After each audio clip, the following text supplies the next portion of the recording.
Welcome to Turek Books Podcast. Thank you so much for tuning in. I'm your host, Joshua Turek. We're never going to read all the books we want, but when someone tells us about a book, that's its own valid form of experiencing it.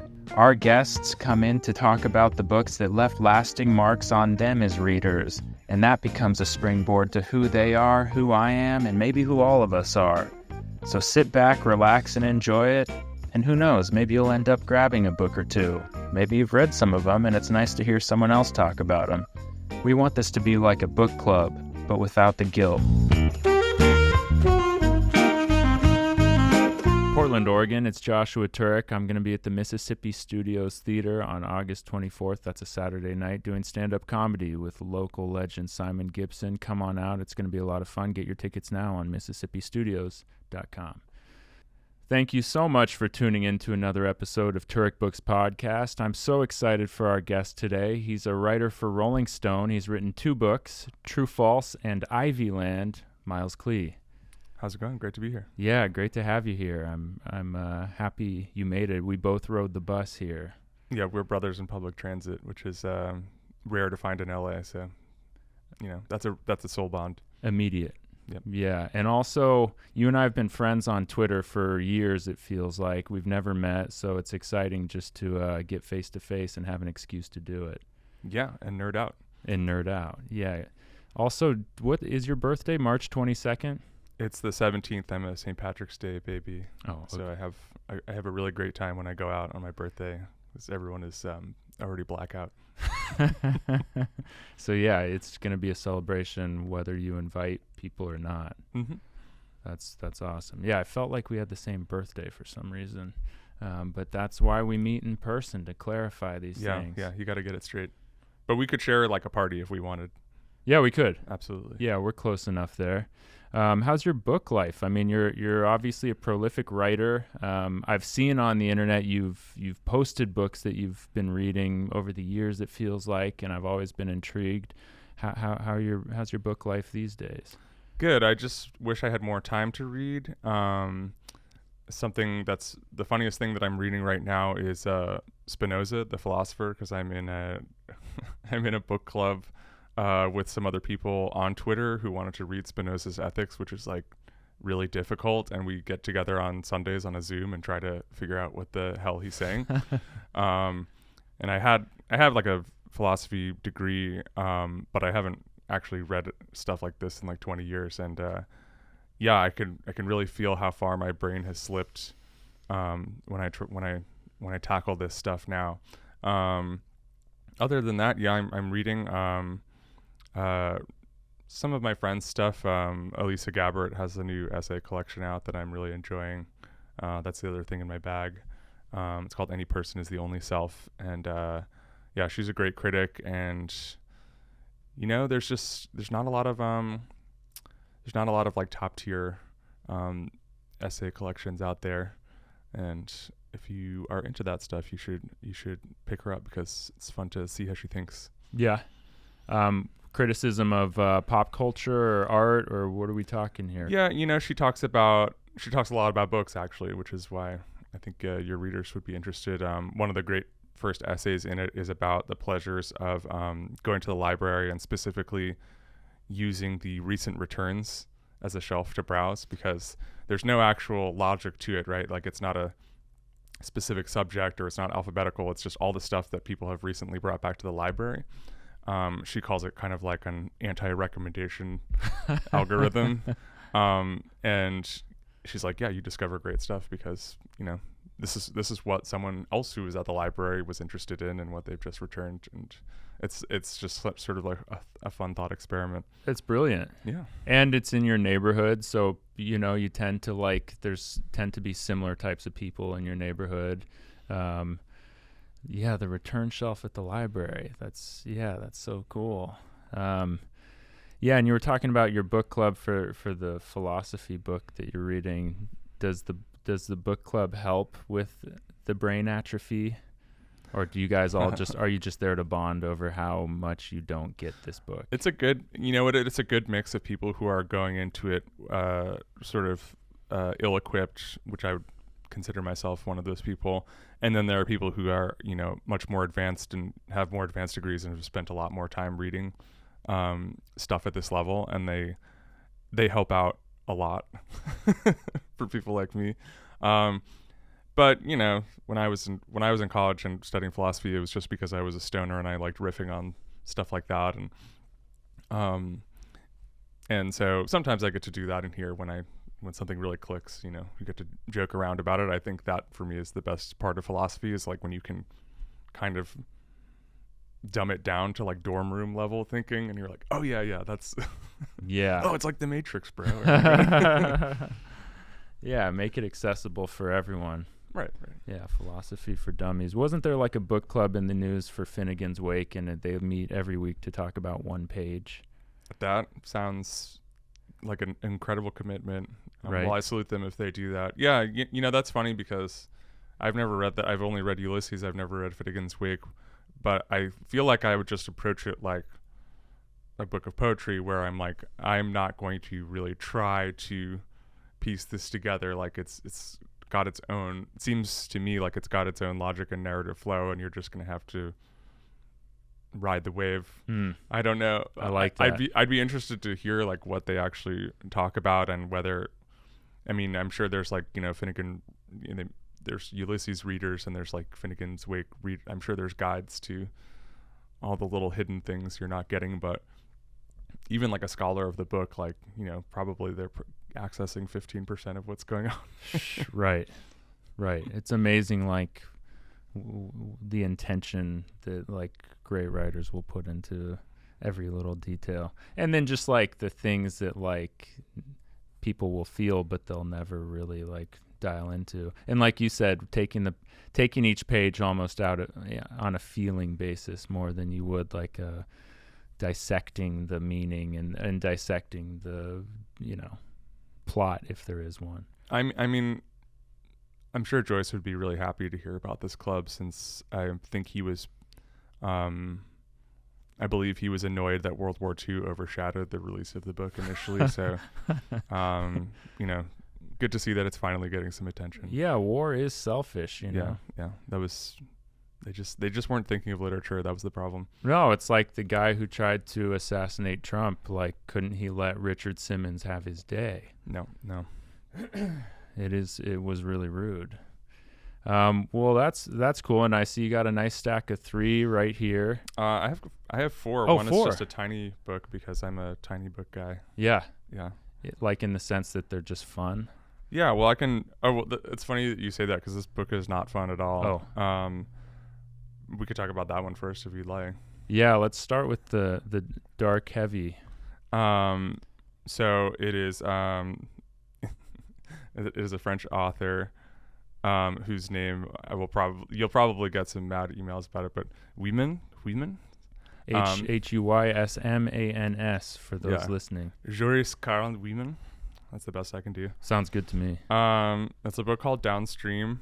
This one I grabbed almost at random because I did just want to have a sort of tiny book, a little novella, which I always love. I was actually looking for something similar, which is this Tom Corner, Waiting for Nothing, which is a book about a guy who, or it's actually kind of like a novel about the experience of being a homeless drifter in the 1930s during the Depression. It's the only novel he ever wrote, and it's like very bleak and very unrelenting, and it's just about being hungry all the time and seeing people try to hop on a train and get run over by it, and never having a job and all that stuff. But this was sort of a similar thing, except it's the late 19th century Paris version, and he's actually kind of like lower middle class civil servant. And the thing I'm obsessed with about this book, I swear I almost grabbed it at random, but I think about it all the time. It's just this guy who has a crappy job. He lives in a crappy little apartment, and that's like basically the book. Like he goes to his job. So much of the book is taken up with like he can't really cook for himself in the accommodations he has. And so a lot of the time it's just about him trying to find like an affordable supper club that he doesn't hate. It's like full of all these other miserable guys like him. They're all smoking cigars. It's just disgusting. And there's no plot whatsoever. It's just about like how miserable he is. And I think it's so funny how much it connects to sort of, I don't know, maybe some of the office culture books you would read today. I think of that book like Jillian by Hallie Butler or something, where it's just about going to that cubicle and being so pissed off about everything. And I just love that. I love that malaise has just existed through all modernity. And like, I'm like, oh, you just connect to this guy completely, even though he's just complaining the whole book. And again, I think that's why it's like a short book. It's like you don't need to belabor that for 300 pages. Like multiply this by the next 40 years, you get the point. We get a pension at some point. Yeah, there's something about it. It's like he really conjures all the secondhand smoke and the at home he just has to he's cold and he has to warm himself by his crappy little fire, but he can't afford that much coal, and everything's all sooty and disgusting. And like I just don't think you get in a lot of fiction stuff where like the character is straight up wondering like where the next meal is going to come from, and then you get him eating that meal and it's this like piece of like rubbery meat that he can't even identify. Yeah, the conflict is just his human survival, but it's in a city, it's not in the wilderness. Yeah. Like it really gets at one of those, I don't know, tensions in fiction, I think, where you're not really seeing characters go to the bathroom or drinking water or doing all these other things that they're just kind of like filled in. We're just assuming that they do all that stuff. And this is just all the stuff that's cut out of every other book, basically. Yeah, the bodily strain. Yes. And you feel, of course it's got this like French melancholia over it. It's great prose, but it's like dirty realism also. And it's funny because he has another book, I think it's called Against Nature, which is more about a fantastically rich guy who just shuts himself up in his house to admire all his gold and precious jewels and paintings and stuff. It's like the exact opposite, where it's just like a sort of shut-in agoraphobic hedonism like taking hold of you. So he's got different moods. He's got the range. But the counter end of misery, the material misery. Oh, sure. It's not making the guy happy. She's just fetishistic about it. Well, and you talking about how it relates to office culture today, and I don't know, my friend he told me that he had heard someone say, and it's always stuck with me, that like even just the diary entry you write today is going to be interesting to someone in 100 years because the world has changed. Mm-hmm. And just the fact that he put this story down and it's so unrelentingly simple and bleak, it's like, man, here it is connecting, and there's just something really cool about how that time traveled forward without being like Lord of the Rings. Or it's just about trying to keep your head above water. Like, yeah, he's like, any given day I could lose it all and I don't even have that much. Right. Yeah, and just the idea that like the average worker has been kept just short of death yeah for so long. You pay them as little as possible. I think that's why I connected to the book about the Thomas Corner book, Waiting for Nothing, which is a similar thing where you do have nothing, but he keeps realizing he could lose that too. He could be injured. He could just be run over by a train the next day. A random person who like doesn't think he belongs in that part of town could kill him. He's just living under this constant threat, and like, when you live like that, all you think about is survival. And I just think it's fascinating that those feelings carry across to like different classes, where this guy is like, looks comfortable on the outside, but is just striving and straining so hard every day. Yeah. We're never too far from that animal panic, and all these things that we use to soothe it can go away really quick. I brought 1984 because it fits in my jean pocket, and I didn't want to wear a backpack on the bus. And it's my first time reading it. I don't know. My high school never told us that It was in a More of an Animal Farm high school. Yeah. No, I wish. I did read Animal Farm in high school, and I loved that. But he actually has a line similar to what you were just saying about how like a man could be in war, but he's going to be thinking about his toothache or his stomach ache. There's going to be something in the body that like overrides the larger thing at play. The dull pain rather than the acute one. Yeah, that's right.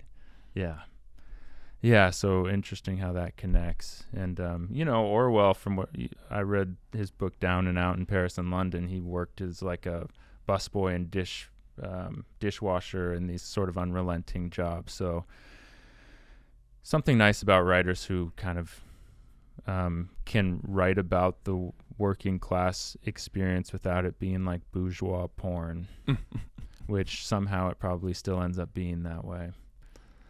Because those are the ones buying books more than anyone probably. Yeah. And then, you think about the experience of so many writers who, did work kind of like menial jobs and were just writing around the fringes of that. And they get some of that experience, really well. I was reading about how like Charles Dickens, when he came to America, he like had a team of bodyguards and he like went around the slums of New York like taking notes as he was like protected. So it was like the total opposite. Well, I also think of Twain being in grievous debt and fleeing his debtors and writing stuff on like hotel stationery as he was on the run. Well, and Dostoevsky had to write a novel to pay off gambling debts. Oh yeah. Oh, The Gambler is one of my favorites too. That's such a funny book. It's so fun. Yeah. It's like I've read The Gambler too. He's like just obsessed with roulette. It accidentally, unironically got me into roulette. I'm sorry, just I love roulette now. Really? Well, I hit it big last time I was in Vegas on a crazy spin, and I was like, oh, I see how this would get really addictive. I mean, once that happens. Yeah. Well, I immediately had to walk away because I was like, I read the book. I know it happens now. So. And you did? You walked away? Yeah, I did. That's amazing. And then I just bet on basketball and I lost something on that. Okay, yeah.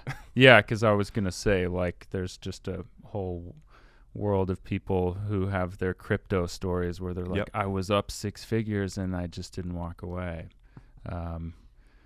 But that's in your pocket, at least in the physical space of a casino, that you can like maybe kind of pull yourself away or something. Yeah, just go to the pool. So you hit it big on like a number itself. You chose the right number on a zero.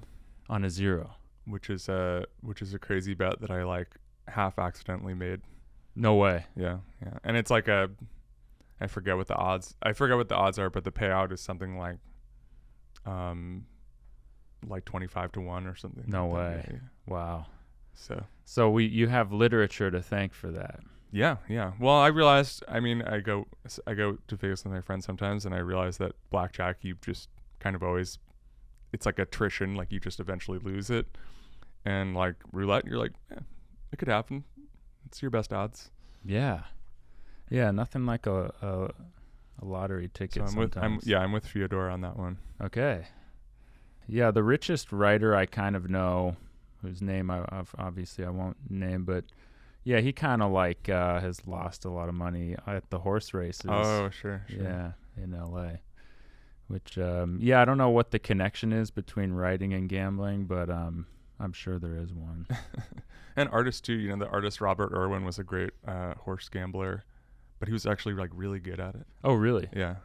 There's a great book that I'll also recommend. It's called Seeing is Forgetting the Name of the Thing One Sees. And it's about seeing is forgetting the name of what one sees.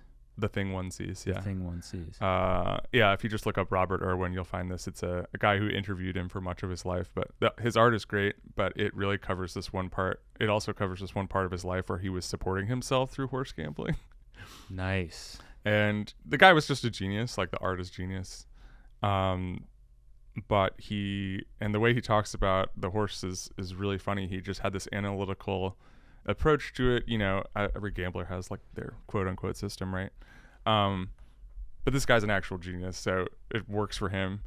And he would do all these kind of like mental calculations about like what he wanted to bet on and what felt right. And then he has describes this process that I'll always think about, where he he describes it as running his hand over the entire analysis, like kind of like petting a cat or something, and he could tell if it felt wrong, or if he was okay with it. I love and he that. was you know, he was just an artist, like, you know, he's not making money off the art. He was supporting himself totally through just betting on the horses that way. I love it.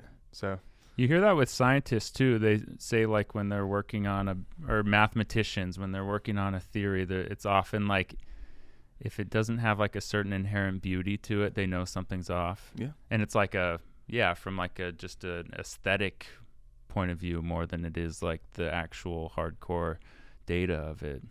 Yeah, they wouldn't want to admit how much intuition is involved, but I totally understand that. Yeah, right. Yeah, I know. The world is just conducted by magic. And like it's hard to admit that to ourselves, especially people working in the more rational realms. So, okay, that's a great start. You just randomly found this dark book, and it relates to the sort of modern working experience. What do you have next for us? This is... Do you want to hold it up to the camera? Yeah, sure. I strongly recommend this book, Lucy, by Jamaica Kincaid. So Jamaica Kincaid is an author from Antigua, and who came to America. And I discovered her through actually a book that my partner Mads had called A Small Place, which is about Antigua, and it's growing up there, and, you know, it's a little island in the Caribbean, growing up there as a place that was, you know, obviously a colonial site and then became a tourist site for the colonizers. And that book had such great anger to it, that like really captivated me. It's just short nonfiction book about the island, but I was blown away by that, and I just started reading everything else she wrote. She writes great nonfiction about her family, great short stories, but this is a novel about a woman, you know, kind of like her, who comes from the West Indies to New York to be a nanny. Her name is Lucy. And she is dropped into this sort of picture-perfect New York family, just parents and one kid. And she is sort of struggling to adapt to New York and to, you know, continental U.S. and everything, you know, from the weather to the culture, is making it really hard on her. You know, not to mention this being like the one way she can like make money to send back home is to come be a caretaker for, you know, like a really privileged child. And along with all that, there is this tension with her own family back home, where she keeps getting letters from her mother and not responding.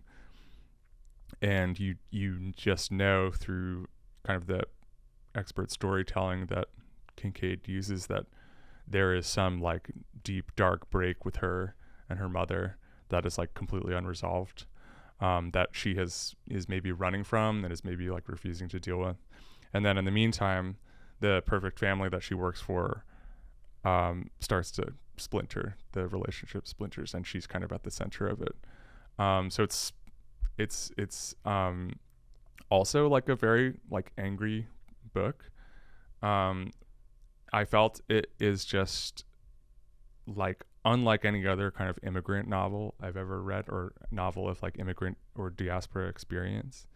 I don't think, you know, I also don't think in fiction you get to, you know, experience a lot of like female rage or like women's anger. There's something so just like diamond hard about it, and like, you know, there's like really cutting, cruel lines, and sometimes the way she talks about her family is like absolutely brutal. I feel like, you know, in the American fiction market, if you're getting an immigrant novel, it's going to be like, here's 3 generations of a family. Here's like an uplifting tale of someone who came here and, you know, realized the American dream. Here's someone that you should pity because of how hard it was. And this just has none of that. It is just this like totally the Lucy, the character, is this totally like, she's 19 but she's this fully formed, just totally uncompromising person who sees everything with just devastating clarity and is, like wise beyond her years. And it allows you to feel some of this like fury that you're like, it really gets you going, and you're like, yeah, you're right to be mad. It's just about the inequality of her experience and just everything, or just existence in general, or it's not just, it would be sort of like facile to say that it's just like a critique of the different means and the different privileges that is contained in there, but that's like something that I think would come later. This is like 1990 or something. I feel like that's something that would come like a little bit closer to our moment, and it would be kind of lazier, sort of look at how different this is type of analysis. But here she's just she's alienated by the culture rather than like feeling the inequality per se. And then what you come to realize is that she is through the family that she now has to live with, the family she works for, that becomes the lens through which she's looking back at her own family and seeing its flaws differently, seeing her problems differently. And then of course she gets to see the perfect family sort of fall apart and realize how phony that all was to begin with. Yeah, how the picture perfect dissolves into the same muck and dysfunction that we're all in. Mm-hmm. But it has the material wealth to uphold an idea of perfection for people at times. Diamond hard and devastating clarity, the kind of terms you used to describe her writing. I read, was it Autobiography of My Mother? She does one about her mother and one about her brother who died of AIDS. Okay. Both totally unsparing. Yeah, and I mean that was my big takeaway, was how frank, and not in like you're saying, it's not in this sort of self-pitying, self-aggrandizing way. It's just that diamond hard clarity that you're talking about. And it's so rare when people have it, and it's so illuminating when they do, because most of us have just so many curly cues of nuance and shades of things, like conflicting things and hypocrisies and how we view things. And when you come across a writer like her, you're like, oh damn, okay, so it's like that. You just end up feeling like everyone else was pulling their punches the whole time, including myself. Yeah. I'm like, I gotta do better. Yeah. And so when did you come across this book? Do you remember? Yeah, I had just been in a frenzy of like reading all her stuff, and so I think what happened was I would just look for her whenever I was in a used bookstore, and this must have been a couple of years ago that I found this. And the funny thing about choosing books to bring on here is I think like your readers can probably relate. I have too many books, and so when I do really love something, I try to give it away to someone who I think will love it. I love recommending books, and I love just like pulling stuff off the shelf and be like, take this. I don't have the room. So I did give this to another friend who loved it, but she gave it back. So I was like, oh, I think the fact that it came back to me means I need to throw it out there again. Oh, that's so cool. Yeah. And that's why you brought it, because it was brought back. I love that attitude about giving books. My thing is, if I love a book, and I come across a double of it at the used bookstore or the free library, I'll get it, and then I'll give that double away. Oh, okay. I'm not a materialistic person at all, but something about books I just get security from. A false sense, but a security nonetheless. Yeah, there's certain things you get attached to too, because I'm also like a dog ear guy. Mm-hmm. So I just mark the pages I like by folding the page down, which I know some people really hate, so I apologize if that made anyone cringe. No, those are very graceful dog ears too. You're not like you're not getting in people's way with those dog ears. But then what's funny is I've had friends say, who I lent the books to, say like, I actually like having those because then they know what I was paying attention to or what really caught my eye. So. Yeah, I've had people say they like buying books that have been underlined for the same reason. Yeah. Although usually what you get is a book that's like the first 20 pages are underlined and then the rest you're like, oh, I guess they didn't make it. You gave up. Just kind of washed out. Yeah. Yeah, but they were super inspired for those first 20. Yeah. Like, oh, they were doing jamming. the homework. Yeah. Yeah. Little question marks. Like, wait, the internet was invented. I could just look this up. Yeah. Yeah, we all have our different styles. It's cool to hear yours. And yeah, what a great book to bring in.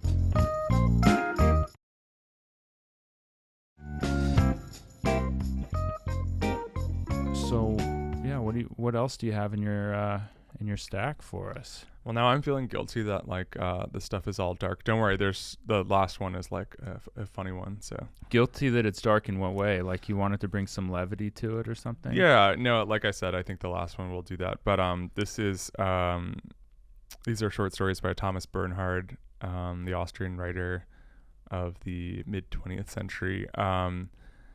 A huge inspiration for me, and I think my favorite Thomas Bernhard novel is Woodcutters, which was the first I read, and I think it's just one of those writers who kind of alters your brain chemistry the first time, and so like it's possible nothing will ever quite hit as hard as the first one, but I also just happen to think that's the best one. A really funny, like wickedly dark funny book, but he was just a very caustic social critic of his time and of European mores, and Vienna especially. He was like just one of the world class haters of all time. Nice, I would say. Have you read is it Schopenhauer or Schopenhauer? No, but I've seen some of the banger quotes. Yeah, he's got some really great hater quotes too. It's nice. It's nice when someone can articulate the things that... In fact, in Spinoza Club, we were talking about Schopenhauer dunking on Spinoza, which I'll have to look up again because I won't be able to quote it. But anyway, I think people rightly find Bernhard pretty intimidating because the novels themselves are unbroken paragraphs. So it'll be a 250-page rant essentially with, not a lot of sentence breaks, let alone paragraph breaks. There's no paragraph breaks. It's just a wall of text.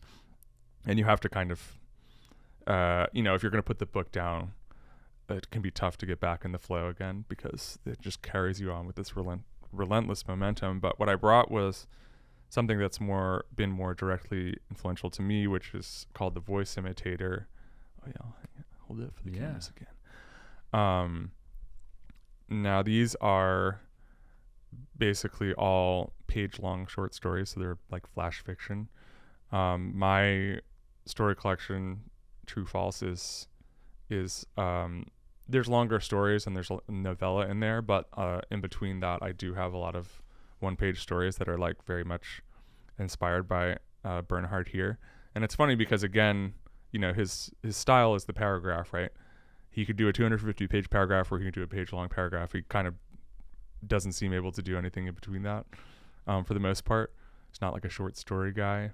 But I think what I loved about these is like, they're very terse, they're very dark. Again, he's a great hater. He's criticizing everything about Austrian culture you could possibly think of in the post-war era.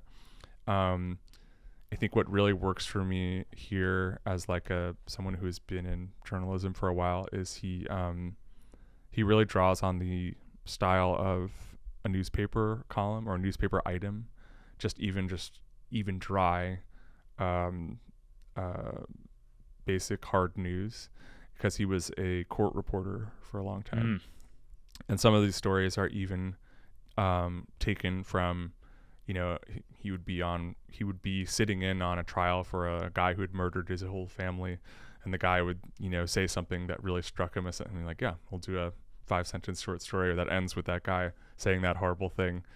And it just one of those things that resonates with you. I think the story in there is called Too Much, and it's a guy testifying about how he had killed all his family, and they were like, why did you do this? And he finally just said it was too much. Dang. And so he draws from the real life of the city, and in his other books, he draws a lot on like provincial life, like up in the mountains in Austria, and he seems to have always regarded, everyone in his country as like hopelessly backward and stupid and grotesque. The first book is called Gargoyles, and that's just kind of how he views humanity. He's like, just one of the great misanthropes of all time, as I said. And I think if you wanted to get a way in, this is a really good one, because you can read a few and put it down, and you don't have to worry about getting lost in your endless monologue of the other books, which I also love. Yeah, so interesting how the other books, you said the unbroken paragraph at the read, it becomes a momentum. And then you say he writes in paragraphs, and it's like, yeah, it kind of makes you wonder, well, what is a paragraph if it could be 250 pages long? Mm-hmm. But you know it when you encounter it, right? It's something along the lines of, I know I read a criticism of Woodcutters, which I said was my favorite, where they talk about some of the repetitive and hypnotic rhythms of it. He keeps reminding you that he's sitting in a red wingback chair. The character is someone who is at a party he doesn't want to be at, and he's just sinking further and further into a chair, observing the whole party, getting drunk on champagne. But he continually reminds you that he's in this chair, and it becomes this sort of hypnotic energy where you're like, yeah, I know you're in the chair, like you said that 2 sentences ago, but something about it becomes so incantatory, like you are there, like by continually telling you that you're sitting in the chair, you just feel it more.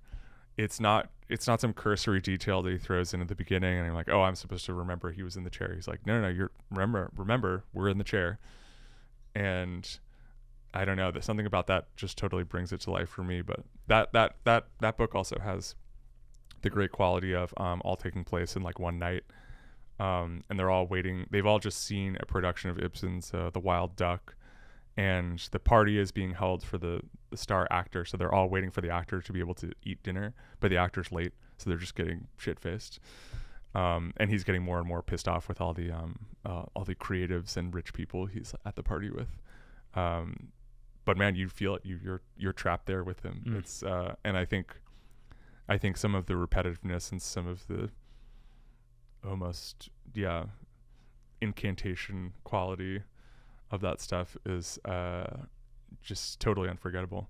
Yeah, he just keeps bringing you closer and closer to himself if you're along for the ride, and kind of bringing you into his own personal mania of experiencing life and social life, and then relating it to your own. And we've all been at that party where you just it's like you don't have to know what it was like at a party in Vienna in 1980 to like get this experience and it, completely. And when you finally, spoilers, when you finally do get to leave the party at the end, it's exhilarating. It's an incredible feeling. Like the character has this like moment of elation and a moment of epiphany, and he is, of course, a writer himself, and he's like, I have to go home and write this all down, basically. And it's I think that can be like a corny move in some books where it's like, and now that's the book you're reading right now. But in that, you've been so stuck and it's so stagnant, and he's this great, I think he is a poet of like paralysis and stagnation and this kind of decay. And when you get to escape and he's like, I know what I have to do now, it is an incredible feeling. Yeah, hearing you say that, for the introverted type, it makes you feel like going to a party is merely for the pleasure that you feel when you finally get to leave. For the Irish goodbye, which I'm a big fan of. Yeah, me too. And like, you wouldn't feel that pleasure of leaving if you weren't sitting through the discomfort of that gathering. Mm-hmm. But why is it so uncomfortable? That's a whole other book. Or maybe it's that book. I don't know. Yeah, I've actually never heard of him, so it's really cool hearing you talk about Thomas Bernhard. And he lived through World War II. You said this was written after it? Yeah, so all his books came out after World War II. He would have been pretty young. So I think I'm just guessing now, I think he was probably born in the 30s and died in, late 80s. Yeah, so to be Austrian and around that pessimism and around a bunch of adults who, were in the Nazi party, it's like that's gotta give you a different perspective on life. Oh yeah, and he's you would almost compare him to like a Salinger, like you just thought everyone was a phony. Yeah. Yeah. And I think coming out of the war, or being young in the war, and then becoming an artist afterwards, he found all the cultural institutions that had sort of carried over to be, hypocritical and disgusting.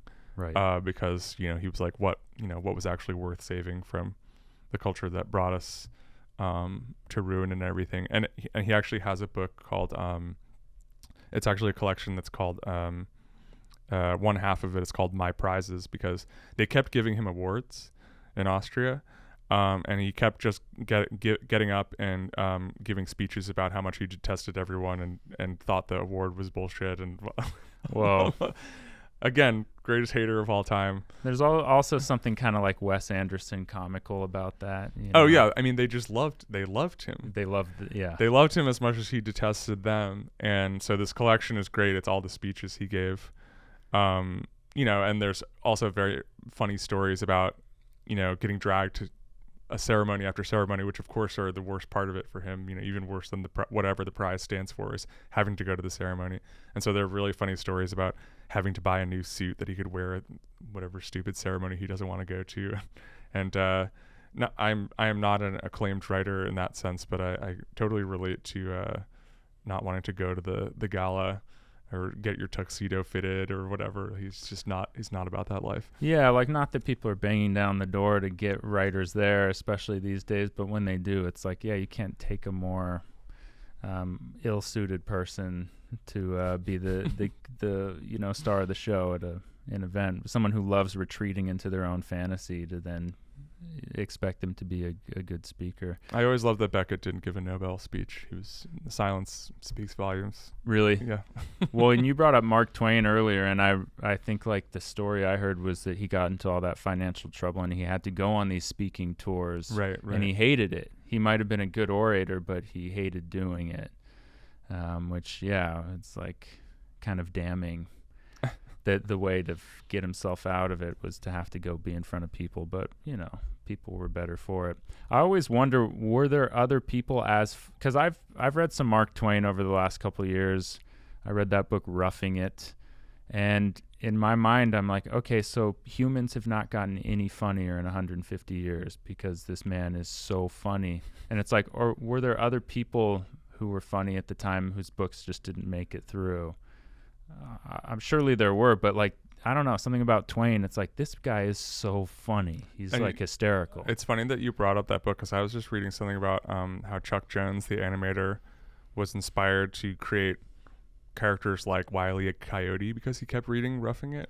No way. And I think he said there's a description of a coyote in Roughing It where Twain just totally anthropomorphizes him. He humanizes the coyote. He gives him all this kind of, I guess he's traveling in the Southwest when he sees one, but he imbues it with all this kind of, I don't know, kind of human level intent and intelligence.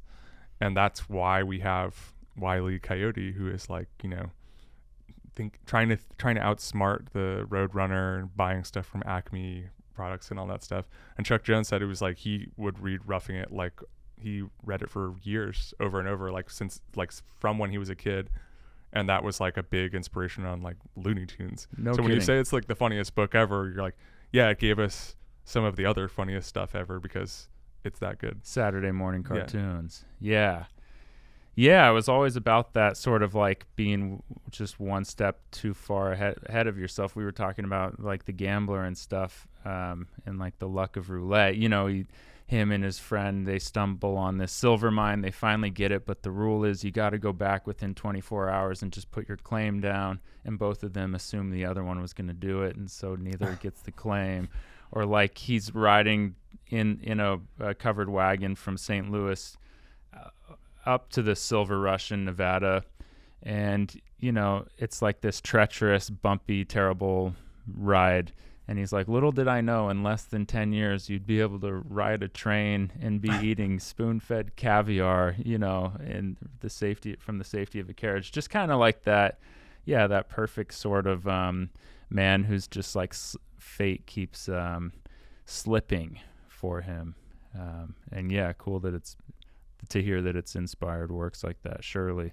My brother brought up like Confederacy of Dunces. He's like, actually no, Kimberly Clark on this show did too, and she made this connection of like Larry David's everything he does reminds me of Confederacy of Dunces, funny. and I thought Ignatius, I thought, oh, that's so cool. Just those connections. Larry David, if he was obsessed with medieval history for some reason. Yeah, you know, the context changes, but kind of like yelling at the world, and all the like petty grievances toward it. Oh, totally. Cool. Well, yeah, love to hear that. And you said your last book might bring home a little. Yes, this is a little lighter, I'm happy to say. This is O by Mary Robeson, which I think I brought partly because the cover is so good, so I'll have to show that off. So I already loved Mary Robeson. I think her book Why Did I Ever would have been on my ballot for New York Times best books of the 21st century. It's which is a book about working in Hollywood. But that's a little bit better known. This is an earlier book. And for people listening, the cover that Miles is saying is so cool. It appears to be a person on fire. In like a beekeeper costume. With their arms outward in an exaltation. Yeah, and I mean, I think first of all, just titling a book exclamation point is as gutsy as it gets, and I love that. But so yeah, Why Did I Ever is a really funny book that I think is like her best known. This is an earlier one about a Midwestern family called the Clevelands. Already funny to me. They're just kind of a dysfunctional family, all living under one roof. It's a daughter who has a younger daughter of her own who's kind of a weird kid. A son who's got his own strange hobbies. The patriarch is kind of who tries to keep them all in line. The daughter has like a kind of estranged husband who keeps showing up and annoying them. And again, this is sort of like not particularly like plot heavy book. It's just extremely funny family dynamics and chaos. And, you know, they're basically trying to keep the roof over their head. But unlike the 19th century French novel about how bleak that is, it always seems like they're going to be fine. There's something sitcomish about it. And I don't know that there's like a better just depiction of like a family that you don't even want to call them dysfunctional. Like they're chaotic, right? But it's in such a way, and such a recognizable way to me, where you think, no, they're actually okay. Like, you know, sometimes they're fighting, sometimes they're yelling at each other, and you know, sometimes there's like a disaster and it feels like the roof is going to cave in, but they're going to be fine. And she's just it's so like she's so witty, and like the dialogue is just so there. I love the way they interact, and you know, I think one of my like struggles as a writer is like really differentiating the tone between like you know, how different characters talk and stuff. You know, I think, you know, in a lot of other books I read, it just seems like, oh, it's just all the voice of the author. There's no really telling who's who. But she gets these characters and these family dynamics so exactly right, and you really remember that, you know, so and so is sulking and not talking to her. The dad you know, is cajoling someone else to do this thing for him. You know, the son has taken over the shed for his you know, crappy band and won't turn the music down, and everyone's getting annoyed by that. And so I just love the dynamics in it. They're so, like, to me, it's a great American novel. Like you are getting to the heartland, like kind of literally and metaphorically at the same time. And you can tell she's having a blast writing it too, which is so delightful. And then she also does, I mean, this is true for a lot of her short stories and a lot of her fiction. Everyone's just drinking all the time. And I think maybe because I drink too much, I also enjoy that like the characters are constantly just, they're like pouring another drink, and I'm like, and there is a weird way in which that like lubricates the scenes and like starts to make sense of like why they can't get their shit together at all, because they're like, oh yeah, they're just also drunk all the time, and you just have fun hanging out with them. It's a great device, alcohol, because it's a character in and of itself, and then it brings out character, and I don't know. There's something about it that like, it's very visceral, right? Drinking alcohol is visceral, and then reading about it is the same, or watching it, like Mad Men. Every scene there. Even I was watching the show Peaky Blinders. Did you ever watch it? Yeah, the first couple of seasons. Yeah, and I noticed like they're just a criminal family. They never eat in the whole series. There's like 5 or 6 seasons. You never see them eating food, but they're drinking in every scene. And what that means is just so impactful. Yeah, that's so interesting that you say that. And hearing you talk about, you related your struggles to like parsing out different voices for characters. Boiling it down to family, you hear the voices definitely maybe a little louder when you're writing family. Yeah, she's so good at it. Like a lot of her stories are around particular families too, and those might even be, just 3 pages, and it's just about, the daughter performing at a church pageant or something, and it all feels so fully realized, even if it's short. She just feels like she's imagined these characters so thoroughly, and a lot of books you might read today have what an author friend of mine calls like character vapor, where they're just like, do you even have a body? Like, are you there? You're just you're just kind of there to voice some kind of take or critique or opinion or whatever. And I love that this is not a book with like themes or a message or anything. You're just seeing these people trying to get by, again in like a funny way rather than a depressing way.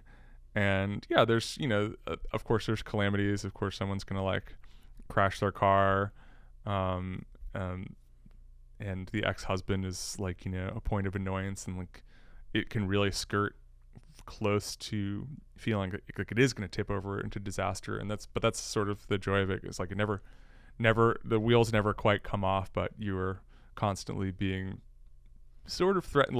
You're like, this is so funny, I'm having such a fun time, but there's always just a little like twinge of danger like on the fringes of it. That's good writing. That keeps you reading. Yeah, you have a really great ability at like articulating an entire plot and book and story. You have like a great recollection listening to you and hearing you talk about this book and like family. It's like, it's a miracle that family even sticks together in any sense. It's like these are a bunch of people crammed into a space. And especially as you get older and you're adults, it's like, and then of course you're supposed to be like this protective unit in relation to a society that's not protecting you at all. But you still have your tastes and distastes, and those don't always align with your family. In fact, sometimes they're made more clear because of your family. Most of the time, really.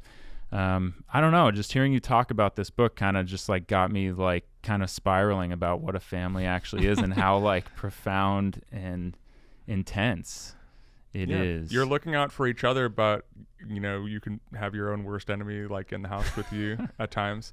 I think the highest recommendation I could give the book is like, you probably finish it and want to call your mom or dad or brother or sister and just like catch up.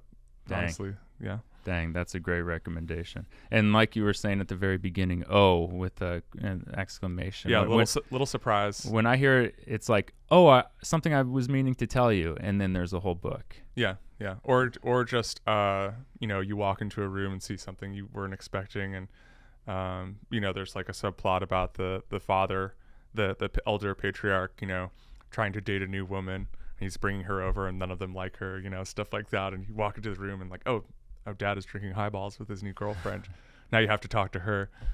And so it gives you just that little hiccup feeling, which kind of starts every section. We're like, well, now we got to deal with this. Right. And the theatrics of it all. Yeah. Family is so theatrical. I mean, it's amazing. Well, Miles, I've loved listening to you talk about these books. Like I said, you have like an amazing way of articulating them. I feel like for me, I'm just like, get out of the way and let them cook, because you really were. I think I picked what I could remember better. Oh, yeah? Okay, well, wise. You're wise for your curation, because, yeah, all of these sounded as fascinating as the next one. And, yeah, it's great to finally meet you and hear about these books. Yeah, this is a pleasure. All right. Well, thank you so much for coming on the podcast. Thank you for everyone tuning in, and we'll see you next week. Until then, happy reading. Thank you for listening to another episode of Turek Books. Be sure to like, subscribe, thumbs up, any kind of thing that could help us get listened to or watched by more people. We really appreciated having you and hope to see you again next week with a new guest and plenty of books. Take care until then.